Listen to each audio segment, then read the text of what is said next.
A dangerous winter storm brings blizzard conditions to parts of the Midwest and knocks out power as the storm moves to the Northeast. Also tonight, President Trump and Israeli Prime Minister Netanyahu turn up the pressure on Hamas to disarm. We'd like to ask where the money's going.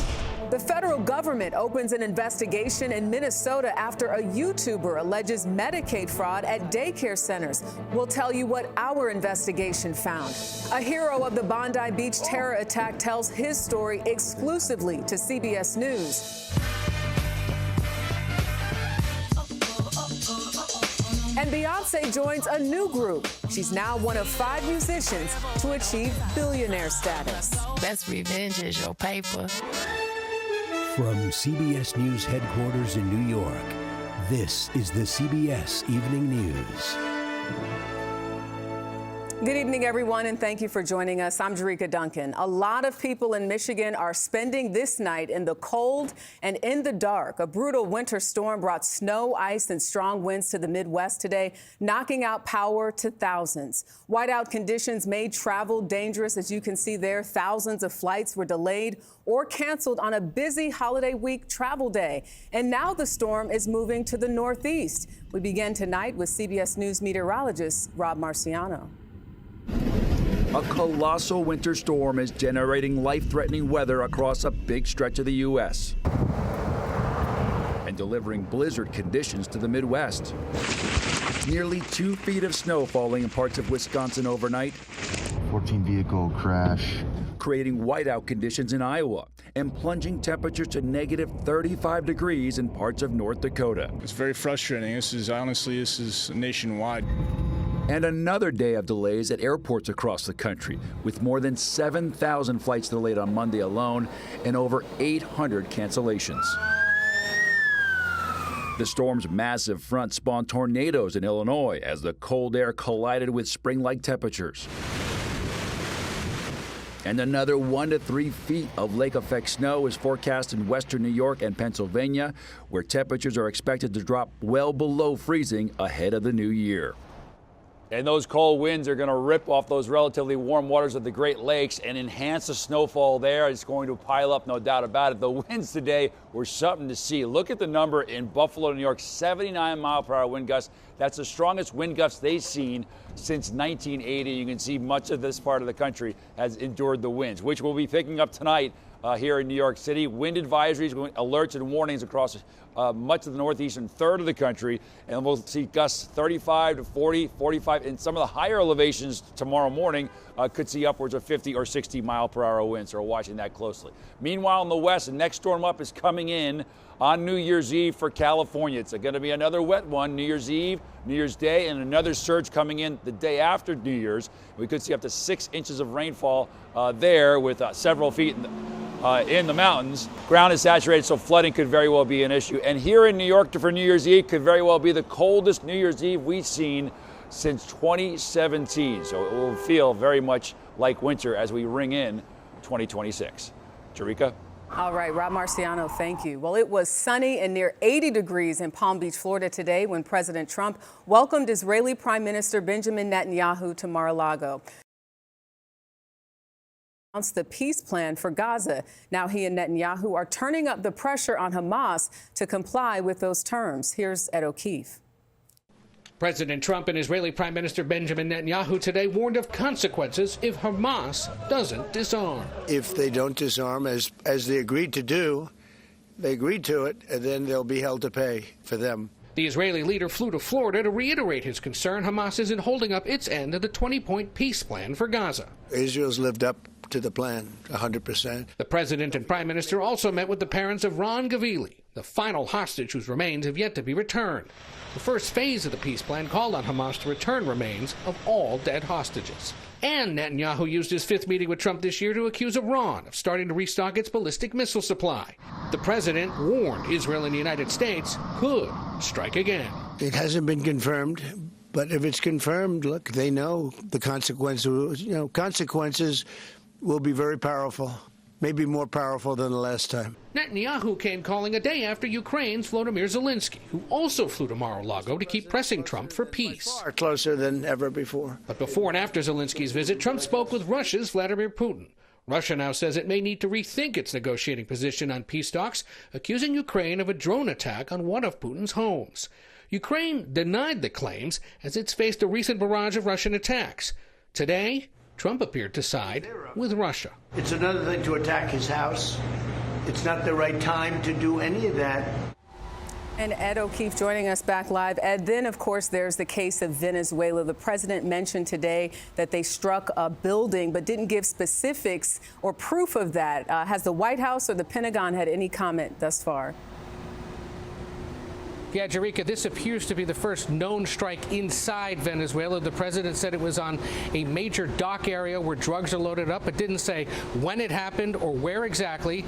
Neither the White House nor the Pentagon have responded to requests for more details. Jerika? All right, Ed O'Keefe for us tonight. Thank you.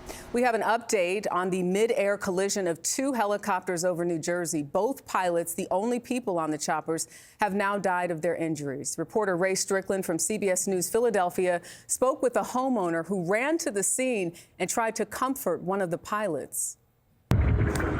This was the horrifying sight, a helicopter spinning and plummeting to the ground. A mid-air crash late Sunday morning over Hamilton, New Jersey, sent both choppers plunging into a field just outside the home of Caitlin Collins. I just heard a loud bang, and my husband, he's just started screaming, call 911, call 911. A helicopter just crashed in the backyard. Falling chaos. We're spun out in the area of 100 Basin Road for two helicopters crashing. First responders rushed to the small community south of Philadelphia. Got one helicopter fully involved, and I got another one in the woods down. Start exportation. We're going to need to expedite the response. Collins was already there. We saw a red helicopter on its side, and there was a man in there, and he was breathing and he was looking around, and I just held his hand and just told him everything was going to be okay. Federal agencies are now looking for clues of what led up to the crash. CBS News aviation safety analyst Robert Sumwa. Collision avoidance technology for helicopters is not as mature as it would be for airliners, for example. And that's one of the things that the NTSB is pushing for. And the two pilots, they were friends, and they even had breakfast together at a cafe right next to the airport that morning. They also often flew together and were known to many in this town. What investigators now hope to piece together is why such a routine flight went so terribly wrong. Jerika. It's such a sad story. Ray Strickland, thank you. The search for a missing Texas woman has been expanded and now includes the FBI and the Department of Homeland Security. 19-year-old Camila Mendoza Olmos left home early on Christmas Eve.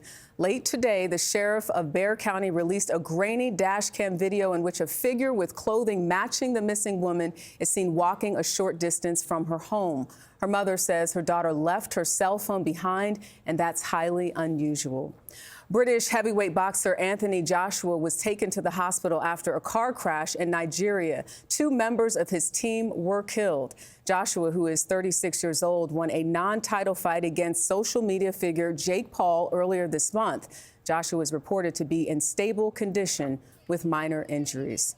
Well, the federal fraud investigation in Minnesota took a new turn today. This time, agents are zeroing in on daycare centers and health clinics after a viral video touched off a firestorm. CBS News Minnesota's Jonah Kaplan puts that video into context. Amidst the bitter cold, Minnesota is again feeling the heat from Washington. Homeland Security Secretary Kristi Noem sharing this video today showing federal agents at several child care centers investigating allegations of fraud. Healthcare here, healthcare right here. The tips aren't from the FBI. They're from a video posted this weekend by YouTuber Nick Shirley, which was seen more than 100 million times. While we have questions about some of the methods that were used in the video, we do take the concerns that the video raises about fraud very seriously. State officials today also visiting some of the sites and told CBS News 2 centers had already shut down earlier this year. CBS News also reviewed nearly a dozen daycares mentioned by Shirley. All but 2 have active licenses, and some were inspected as recently as 3 weeks ago. Many centers, like this one in South Minneapolis, were cited and fined for safety violations, but investigators found no evidence of fraud. daycares aside, the land of 10,000 lakes has been reeling from what prosecutors warn is a $9 billion COVID-era fraud scandal. Earlier this month, CBS News detailed how a group of convicted fraudsters stole $250 million of taxpayer money from a state-run program meant to help feed vulnerable children during the pandemic. Fraud is not small. It isn't isolated. The magnitude cannot be overstated. The majority of those arrested in the scheme were Somali Americans. Minnesota has the nation's largest Somali population. There are 14 specific programs funded by Medicaid in Minnesota that are currently under federal and state investigation, identified as high risk for fraud. Daycare is not one of them. Jerika? Jonah Kaplan, thank you. Turning gears now, Queen Bee, a.k.a. Beyonce, is breaking barriers. She's now a billionaire, and the Beehive is all abuzz. The music icon reached billionaire status, according to Forbes. She's the 5th musician to reach that threshold, joining Rihanna, Bruce Springsteen, Taylor Swift, and her husband, Jay-Z. Still ahead on the CBS Evening News, a hero of Bondi Beach talks exclusively with CBS News about risking his life to stop a gunman. And Police Academy 2. Shaquille O'Neal gives a young man a second chance to achieve his dream of becoming an officer.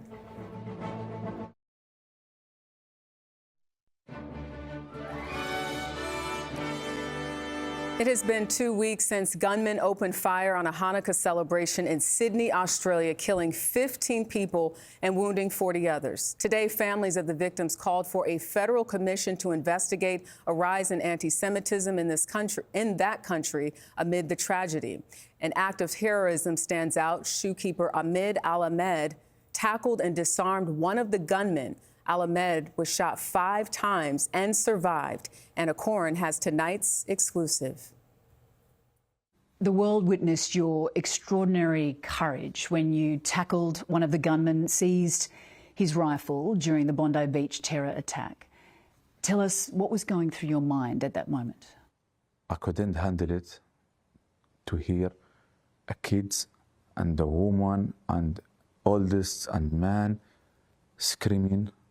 Everything in my body, in my brain, asked me to go and to defense and to save innocent life. So you didn't even think about it, you just acted. I didn't think about it. The gunman was hunting the people who were lying on the ground, and you saw hundreds of people lying on the ground. Was hundreds and hundreds all over the ground, and he just shooting in front of him. Anyone he see him, straight away I jumped to in his back, hit him. I don't want to see people killed in front of me. I don't want to see blood. I don't want to hear his gun. I don't want to, see people asking help. And that's my soul asked me to do that. Once you seized the gun, did you consider shooting him? I take the gun from him, of course, but I didn't, and I didn't think to shoot. I don't think I'm the one who can take life of people. I know I save lots of people's life, but I feel sorry still for the lost. But you risked your life for strangers. I risk my life for innocent human being. I can't call them stranger because they are a human being like me, like you. That is CBS's Anna Corin. Well, is climate change giving young people second thoughts about having children? Eye on America is next. There's a lot of concern in this country about climate change and its impact, particularly with some young adults who say it's a consideration when deciding whether or not to have children. National environmental correspondent David Schechter has tonight's Eye on America. You might remember growing up feeling anxious about threats to our country like nuclear war or 9/11. Is that really a situation you want to put your kids in? What many of today's youth worry about is climate change, such as Jordan Crumpton, a junior at Northwestern University. You want what's best for your kids and for them to live a happy and healthy life. And you're concerned that they won't? I'm concerned that the direction we're moving, they won't be able to. A study released last year found 52% of young Americans aged 16 to 25 were hesitant to have children because of climate change concerns. But while the U.S. reached a record low fertility rate last year, data shows that is driven by economic concerns and women waiting to get pregnant later in life, not by climate change. We have college branches, we have young professional branches. Alina Voss in Columbus, Ohio, works for an environmental nonprofit that promotes conservative values. Innovation is working. She is optimistic about the future, believing technology will protect families from the worst impacts of climate change. We definitely are heading to a world that has more drought, more fire, more flood. Isn't that a world that's not as good as the one that previous generations had?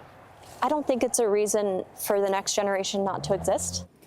At Northwestern, student Zia Robbins doesn't know what the future will look like, but says that won't stop her from having a family. I don't think that we're going to solve this issue, and I think that a responsibility for me is going to be raising a child who's conscious of the environment. They do not see it in terms of kind of an apocalyptic scenario. Assistant Professor Sarah Dimmick teaches about how authors write about climate change, and what she's seeing are students who have lived with the impacts of wildfire smoke and intense storms, which gives them a more nuanced view of what's happening to the planet with less doom. Which I think is too easy of a story. What does that mean, too easy of a story? Everyone dies, there's doom and gloom at the close. And I think students right now are really trying to think through what sorts of stories or narratives can give us more traction than just utter demise. Climate change may indeed make many young people anxious. We need to be more aware of just kind of the overall landscape and how our choices are impacting everyone.